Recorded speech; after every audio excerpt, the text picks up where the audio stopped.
I've had a lot of wonderful teachers over my career as a student, a lot of teachers who've taught me a lot about writing and about revision and about the habit of art that I've put into practice as I've gone and written my books. But when I was thinking about the teacher who has meant the most to me and has been the most indelible, the teacher I come back to more often than not is Tom Hoffman, who was my elementary school art teacher.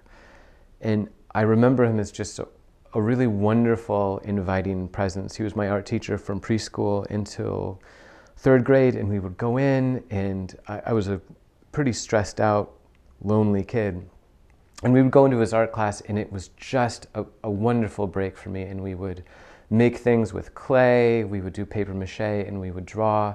And it was always a break. And Tom always came in with this really wonderful, quiet energy that was pure enthusiasm for students just making what they felt and seeing the world according to them and trying and failing and trying again.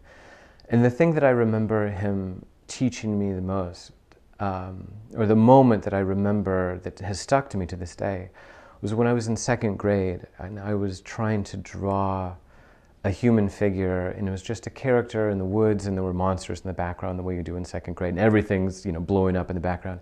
I couldn't get the hands on this character right, and the hands were incredibly difficult for me to draw. I was not a good drawer, and I was on the verge of tears with frustration. And he approached the problem with incredible patience, and he showed me how to draw hands that weren't perfect hands, but they were just good enough. And I still remember to this day, I was trying to draw fingers, and all the fingers were going all the different directions. And he asked me a question. He said, "Is this picture actually about hands?" I said, "No, it's not about hands. It's about these other things that are over there. These are these more important things to me." And he goes, "Well, then don't get caught up on the hands, and let me show you how to make this simple." And he showed me how to draw hands like mittens. I still draw hands like this when I draw cartoons. And it saved the picture.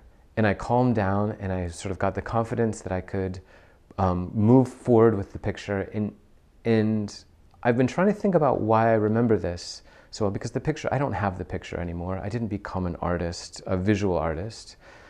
And when I think about what it meant to me as a student, I think that what I come back to is that here was a teacher who listened to me and listened to my frustration, thought about the problem that I was having, and showed me a way to solve the problem myself. And what I've taken from that is you just sort of sit with a particular problem and find a different way through. You have to stay at the page, but you can find a way through, and sometimes making things easy on yourself is the best way to get at the bigger picture. So that's what I appreciate the most about Tom as sort of my elementary school art teacher. And I think about him a lot as I'm teaching my own students, where we ask, what is it that you're actually trying to get across, and what is preventing you from doing that?